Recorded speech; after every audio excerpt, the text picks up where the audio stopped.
Welcome to Plant Medicine Transmissions with Javier Regueiro.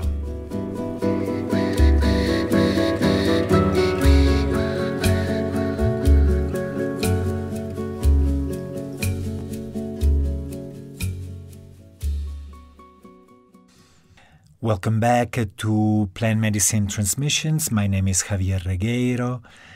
Before we get into this episode, I would like to thank from the bottom of my heart all the people that have offered financial support for me to keep continuing posting this podcast. Thank you very, very much. I would like to talk today about perfection. We are experiencing a lot of turmoil globally. There is a lot of talk about social injustice, racial injustice, and I do not dismiss any of it. By the way, everything I say is just a viewpoint. All viewpoints are equally valid. Now, we live in a world where we keep insisting that one viewpoint is better than another one. But in the larger scheme of things, as far as I'm concerned, so this is my viewpoint, all viewpoints are equally valid. This is difficult sometimes to accept. I know it has taken me lifetimes to come to this place of seeing every viewpoint as equally valid. As most other human beings, I have my own set of values, my own set of judgments, and these are usually put against other viewpoints, other values. So, of course, say the viewpoint that racial minorities deserve to be mistreated may be difficult to accept for someone who believes strongly in the equality of all human beings. However, these are ultimately only viewpoints. They are just opinions. And we find ourselves nowadays, and it has been so for several centuries already, we don't fight wars about natural resources. We fight wars about ideas. And that shows the ludicrousness, if I may say so, of those wars. It's my opinion against yours, my beliefs against yours. And to make things worse is that we take our own thoughts and our own beliefs and viewpoints very seriously, to the point that it seems to be a matter of life or death, where in reality, all of these viewpoints, all of these beliefs are destined sooner or later to become obsolete. It's not only physical reality that has an expiration date, but also our beliefs and our thoughts. We have all chuckled at some point about past beliefs of either our own tribe or a different ethnic group. Say, for instance, the belief that this planet was the center of the universe, with all the other stars and planets revolving around it. Now we chuckle about it. Well, in the past, people were burnt at the stake for it. Or if they expressed a different opinion about it. So it was very, very serious stuff. And that seriousness is very present nowadays. In different places of this planet, there are ideological, moral crusades being run at the cost of discrimination, at the cost of actual human lives that are killed for a belief, for a viewpoint. And this is a reflection of how seriously we take our own beliefs.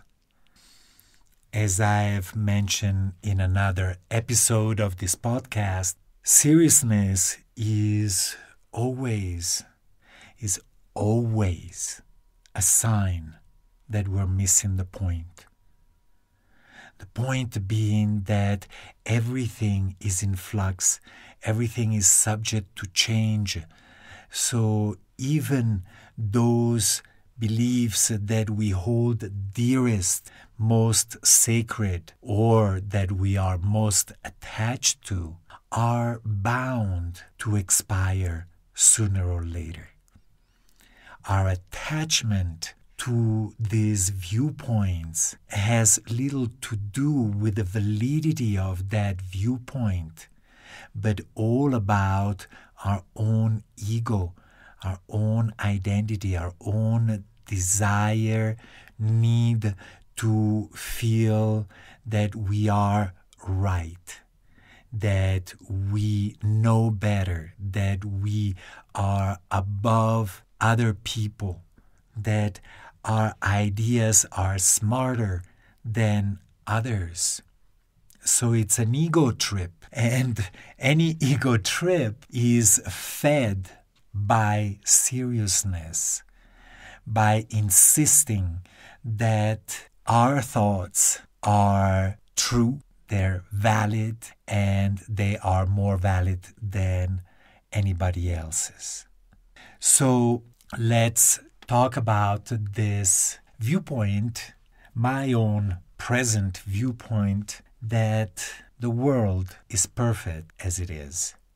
It's a difficult viewpoint to entertain when we can see, when we are witnesses, and oftentimes also experience things such as injustice, such as poverty, such as abuse of any kind. As human beings, we have a strong resistance to pain and suffering of any kind. The reality is that suffering is all self-created. And here is another viewpoint that may be hard to swallow for some people. But it is my viewpoint. We do create all of our own suffering. Maybe not the pain aspect of it oftentimes comes with the program, meaning that our physical bodies are designed with a sensitivity that is helpful to us in order to become aware of imbalances and dangers. However, the suffering part of it, as I've mentioned in other podcasts, suffering is the result of resistance, even resistance to pain. And it is by resisting the experiences that we invite into our lives, and that includes the experience of being human, of being vulnerable, of being mortal, that we create our very own suffering. And we can look at the situation on this planet now and forever. All the suffering in this world is created by us on an individual level as well as on a collective level. For me, the question is not why we create this. Why is always a sign of resistance. The question that I ask myself is, what is the purpose for creating all of this pain and strife and struggle? If we look at the present global situation, we can start looking at the benefits, the positive results that this crisis has sparked. It has been a very difficult situation for many, me included, but not pointless. Not pointless. Today, I look at this present scenario as just a stage that has allowed many of us to look inside, to question certain assumptions, and most importantly, to reach out to people in our lives that we may have had neglected for a while we were pursuing our own lives, our own careers, and all that.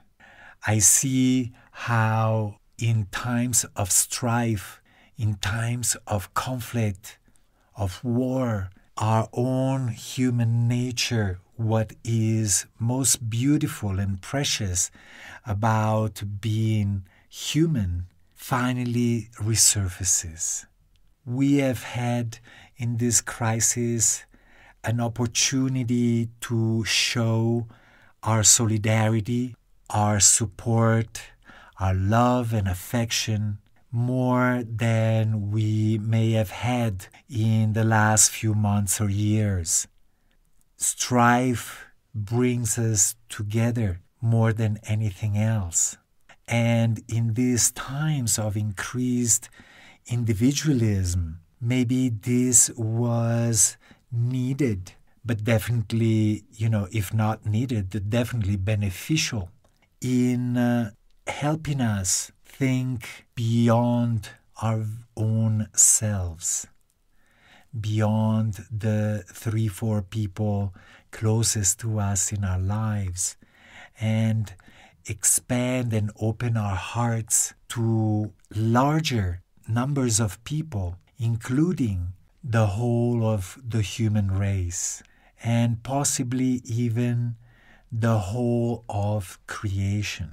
When I see the outpouring of support and love, I can only be grateful for this situation. It's not that I'm enjoying it, not at all, but I see the value, I see the gifts, and those gifts are inherent in all difficult situations because they bring out the best in us. And oftentimes we can be a little lazy about sharing fully our gifts. I know for myself, in the first couple of months of this crisis, I did my very best to be of support to others. And yet, recently I realized that I was not fully here. That a part of me was kind of on standby mode, just waiting for things to go back to, so to speak, normal. And I was not fully engaging in my life. We have roadblocks here in Peru, and I felt that I was in lockdown, but not physical. Also physical, but most importantly, in my head, in my heart. And it's interesting because this virus, one of the effects is the respiratory difficulties and eventual suffocation that people experience when they are seriously affected by it. I realized a couple of days ago that I have been subventilating as well, meaning breathing less than my body, my being really needs. And that breathing is a reflection of my living and of my attitude towards life. A full breath is a full experience of living. Subventilating is more akin to being half asleep or zombie-like. So after experiencing even difficulty breathing, just climbing a very simple hill, I realize I'm closing down. I'm closing down, and finally realizing how I had been internalizing that lockdown. The awareness of it allowed me to make an effort and begin breathing more fully and living more fully, making the most out of each moment and opportunity. So, what about perfection? What is so perfect about all of this? The perfection is that the universe, ourselves, are always providing to us exactly what we need when we need it.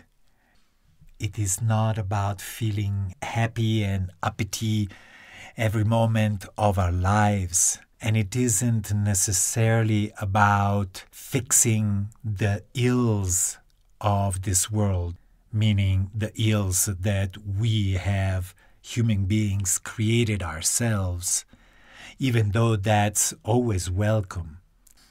In many traditions, including the Christian tradition which I come from, the premise of these beliefs, these religions, is that there is something wrong with us.